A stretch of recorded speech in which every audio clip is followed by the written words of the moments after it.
এখানে আনার মূলে শ্যামাপ্রসাদ মুখার্জি। উনি না হলে আজকের এপার বাংলা বাঙালি বলে কোনো কিছু থাকতো না। 200 বছরের ব্রিটিশ শাসনের পর 1947 সালে দুটি স্বাধীন রাষ্ট্রে বিভক্ত হয় দেশ। একটি হিন্দু সংখ্যাগরিষ্ঠ ভারত এবং অন্যটি মুসলিম সংখ্যাগরিষ্ঠ পাকিস্তান। অধিকাংশ মানুষই এই স্বাধীনতা চেয়েছিলেন, তবে পরের ঘটনাবলী ছিল অকল্পনীয়, মর্মান্তিক। বাস্তুহারা হতে হয় কম করেও 1,70,00,000 মানুষকে, নিহত হন 10 লক্ষ। আমরা ওপার বাংলা থেকে আসার পরে আর কি আলমবাজারে উঠি। তো ওই সময় আমার বাবা আবার যাত্রা দলটা শুরু করলেন এপারে এসে। তো শ্রদ্ধানন্দ পার্কে আমাদের যাত্রা হচ্ছিল। ওই শ্যামাপ্রসাদ মুখার্জি ছিলেন, এই গল্পটাই আমি জানি এবং ছিলেন। এবং আমি বোধহয় ওখানকার তরফ থেকে 101 টাকার একটা মালাও পেয়েছিলাম তখনকার দিনে। এবং ওই মইতে তুলে আমাকে বা টেবিলের উপরে দাঁড় করিয়ে এরকম করা হয়েছিল লোককে দেখাবার জন্য। তো তারপরে আমি জানতে পারলাম যে আমরা এখানে এখানে আসার মূলে ছিল বাবাকে একটা দোতলা বাড়ি দিতে চেয়েছিল শ্যামাপ্রসাদ মুখার্জি ওখানে, যে আপনি এখানে থাকুন সপরিবারে। তা বলেছিল আমি এখানে থাকবো। তো আমার বাবা আমার এই যে 35টা ফ্যামিলি যারা যাত্রা করেন আমার সঙ্গে, তারা তখন 35টা ফ্যামিলি যাত্রা করতো। পরে যে যাদের এনেছে তারা কিন্তু আমাদের বাবার সঙ্গে যাত্রা করতেন না। তো বলে তাহলে তো পুনর্বাসন হিসেবে আপনাকে ওই জায়গাটা করতে হবে, পুনর্বাসন করতে হবে। তাহলে আমার দেশে চলুন। তো সেই তারপরে আমরা চানমারি ইয়েতে গেলাম, রেফিউজি ওই আইডি কার্ড নিতে হয়। তারপরে এখানে এলাম। এখানে আনার মূলে শ্যামাপ্রসাদ মুখার্জি একদম, এটা আমি জানি। এখানে আসার পরে এই মন্দির স্থাপন হয়। মন্দির স্থাপন হওয়ার পরে শ্যামাপ্রসাদ মুখার্জি বাড়িতে আসেন। উনি যদি না হতেন, আমি একবার মানে 100% বলছি, উনি না হলে আজকের এপার বাংলা বাঙালি বলে কোনো কিছু থাকতো না, হিন্দু বলে কিছু থাকতো না। আমার মনে আছে মানে কি, মা রান্না করছেন উঠোন দুপুরবেলা, মানে যখন লোকে বাজার টাজার করে সে বাড়িতে রান্না হয়ে যায়, এরকম সময় বাবা আসছেন বাজার করে, এসেই মাকে বলো যেমন যেখানে আছে সব ফেলে দাও, কোনো দরকার নেই, ওঠো ওঠো ওঠো বলে আমাদের কোরআন করে নিয়ে ভাইকে আমাকে আমাদের নিয়ে ওই আমাদের পেছনেই খাল ছিল, ওটা তো খাল প্রধান দেশ বাংলাদেশ, আমাদের পোনাবালিয়া বরিশাল ঝালকাঠি, ওই নিচে খালে নেমেছে এতটা জল, আর ওপরে বেদবন, মানে এমন ভাবে মনে আছে ব্রিজের মতো করা আছে, মানে অটোমেটিকলি ওইখান থেকে নিয়ে বাবা চলে গেলেন আমাদের ওখানে জমিদার বাড়ি ছিল। তো ওই জমিদার বাড়িতে সব হিন্দুদের সেন্টার হয়েছিল এবং আমরা বেশ কিছুদিন ওখানেই থেকে ওখানেই খাওয়া দাওয়া করাতেন ওনারা। তারপরে ওখান থেকে আমরা ট্রেন করে, এবং ট্রেনে যে উঠেছি মানে যে ঠেলে ঠেলে বাবা ঢুকিয়েছে, মানে জানলা দিয়ে ঢুকিয়েছে, এইখানে ঢুকিয়েছে, এরকম করে করে বাবা ঢুকিয়েছেন। এই দৃশ্য পর্যন্ত আমার ভালো মনে আছে।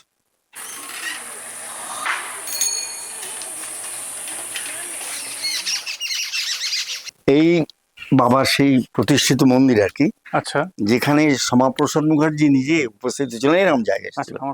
আমার মনে আছে এটা, তখন আমি ছিলাম এখানে। আচ্ছা,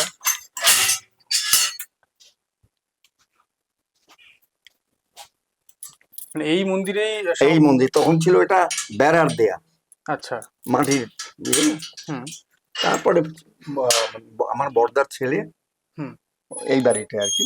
আচ্ছা, তো ওর আমলে এই মায়ের মন্দির এইরকম হয়েছে আর কি। এই যে মানে এই মায়ের দর্শন করতে উনি আসতেন। হ্যাঁ, আর ওই চারণকই মুকুটদাসের ওইটাই আনন্দবাজার বার করেছিল।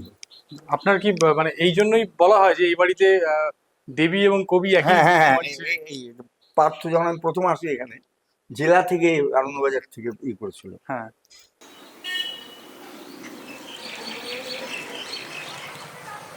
শ্যামাপ্রসাদ মুখোপাধ্যায় ভেরি ইন্টারেস্টিং চরিত্র। তিনি প্রেসিডেন্সি কলেজে ইংরেজিতে ফার্স্ট ক্লাস ফার্স্ট, ততদিনে আশুতোষ মুখোপাধ্যায় ঠিক করে নিয়েছেন বাংলায় MA পড়ানো হবে কলকাতা বিশ্ববিদ্যালয়। কে বাংলা পড়তে যাবে, বাংলার কি দাম আছে?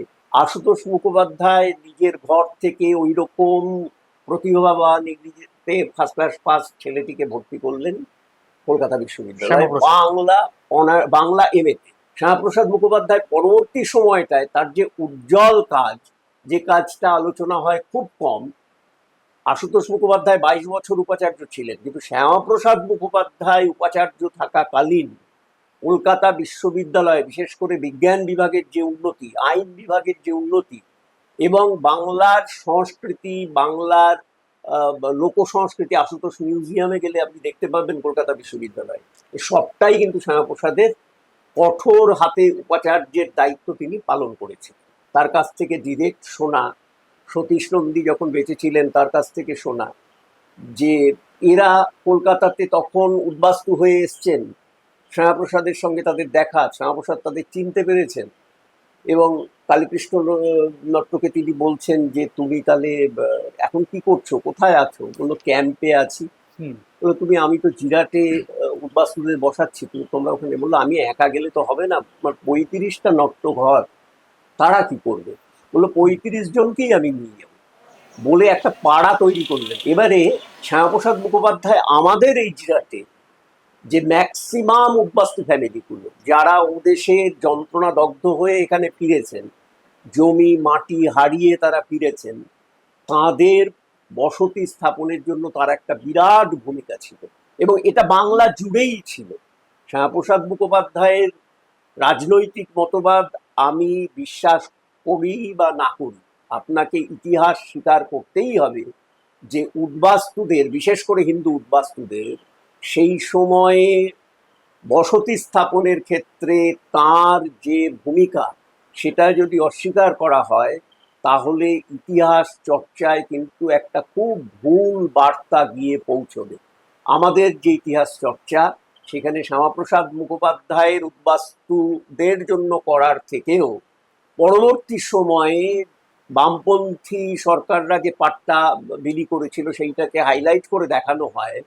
পাট্টা বিলিটাকে আমি আবশ্যিকভাবে মানুষের পক্ষে একটা বিরাট কাজ, এটা আমি স্বীকার করি, কিন্তু একই সঙ্গে কিন্তু আপনাকে স্বীকার করতে হবে পাট্টাগুলো যাদের বিলি করা হচ্ছে সেই বাড়িগুলোকে, সেই ঘরগুলোকে, জমিগুলোকে পাইয়ে দিয়েছিলেন শ্যামাপ্রসাদ।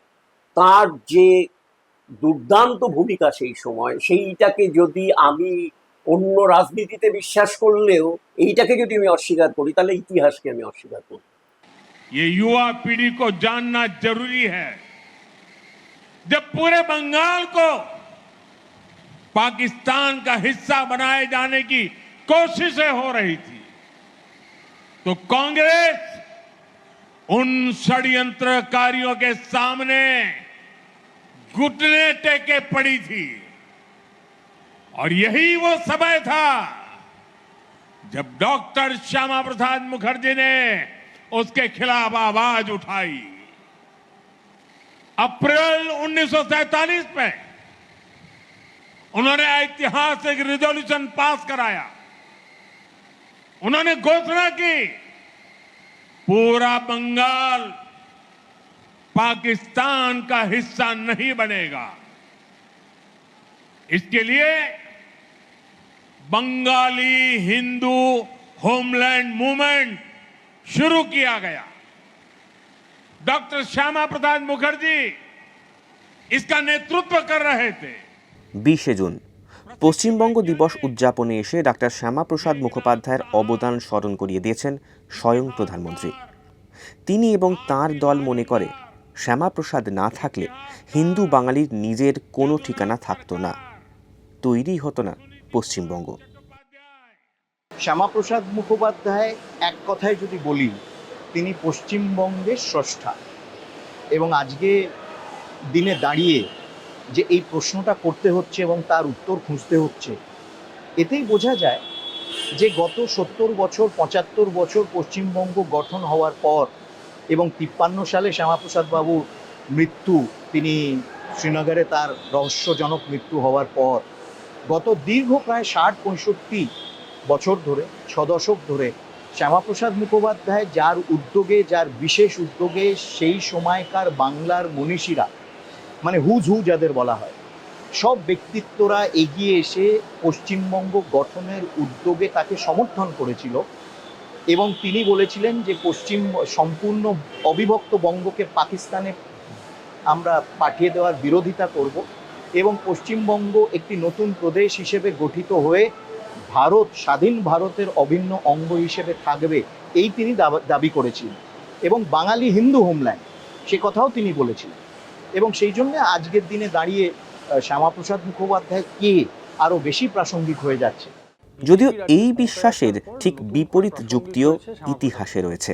বামেদের আমলে তো শ্যামাপ্রসাদ মুখার্জির মূর্তি আমরা স্থাপন করেছিলাম, ইতিহাসকে গোপন করে নিয়ে, ইতিহাসকে প্রতিষ্ঠিত করে। এখন ওরা সাভারকারকে দেশপ্রেম প্রমাণ করতে চায়, তো ইতিহাস তো সে কথা বলে না। এখন যদি বলে আমি সাভারকারের মূর্তি করব, সাভারকারের পুজো করব, তাহলে এই সাভারকার দেশপ্রেমিক হয়ে গেল। এটা যেমন না চূড়ান্ত মূর্খামি, ঐতিহাসিক মূর্খামি, ব্যক্তিগত বলছি না আমি। অনুরূপভাবে শ্যামাপ্রসাদ লাফিয়ে লাভ নেই। শ্যামাপ্রসাদের যে ভূমিকা ছিল, তিনি হিন্দু মহাসভার নেতা ছিলেন এবং তিনি সাম্প্রদায়িক রাজনীতি করেছেন। সেটা আমার কথা নয়, এটা নেতাজি সুভাষচন্দ্র বসুর কথা।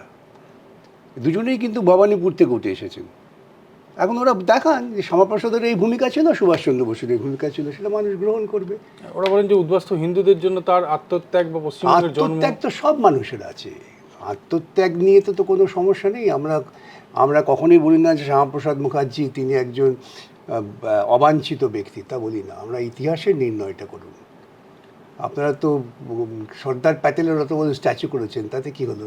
সর্দার প্যাটেলের যে ঐতিহাসিক ভূমিকা, তাকে মূল্যায়ন করছেন? সর্দার প্যাটেল RSS বাতিল করে দিয়েছিলেন, ব্যান করেছিলেন। এই সত্য ইতিহাসগুলো আনুন, এই আমার বক্তব্য। ডাক্তার শ্যামাপ্রসাদ মুখোপাধ্যায় বিশ্ববন্দিত ভারতীয় গণিতজ্ঞ এবং বিচারপতি আশুতোষ মুখোপাধ্যায়ের সন্তান। জন্ম ভবানীপুরে। মা যোগমায়া দেবী। দেশের প্রথম শিল্পমন্ত্রী। জনসংঘের প্রতিষ্ঠাতা ডাক্তার শ্যামাপ্রসাদ মুখোপাধ্যায়ের স্মৃতি হেরিটেজ করতে শুরু হয়েছে তোড়জোড়। হুগলির জিরাটে শ্যামাপ্রসাদের ঠাকুরদা গঙ্গা প্রসাদ মুখোপাধ্যায়ের বাড়ি এবং সেই পরিসরে থাকা ভারতীয় জনতা পার্টির প্রতিষ্ঠাতার প্রতিটি স্মৃতি সংরক্ষণের প্রতিশ্রুতি দিয়েছেন খোদ দেশের স্বরাষ্ট্রমন্ত্রী। সরকার তৈরি হতেই মন্ত্রী হওয়া বিধায়ক সুমনা সরকারকে নিয়ে জিরাট ঘুরে গিয়েছেন বিজেপি নেতৃত্ব। এইটাকে মোস্ট প্রবলি হেরিটেজ করার পরিকল্পনা চলছে। এই বাড়িটাকে এই বাড়িটা প্লাস আরো কিছু জায়গা রয়েছে, সেই জায়গাটা তুলতেই ওই সরকার থেকে হেরিটেজ হিসেবে। আপনারা কি এই সিদ্ধান্তে খুশি? কারণ যে দেখুন, মানে এই অঞ্চলটা যা অবস্থায় আছে আপনারা নিজেরা দেখতে পাচ্ছেন, মেনটেন করা আমাদের পক্ষে সম্ভব নয়। কারণ হচ্ছে 6 জুলাই শ্যামপ্রসাদ মুখার্জি 125 অ্যানিভার্সারি মানে বার্থডে আসছে। 6 জুলাই 1901 হয়েছিল, একে হচ্ছে ওনার ডেট অফ ইয়ার 6 জুলাই, এটা 26 মানে 125 বছর আসছে। সেই হিসেবেই ওনারা একটা টোটাল মিউজিয়াম বলুন কিংবা হেরিটেজ মতন ভাবে করবে।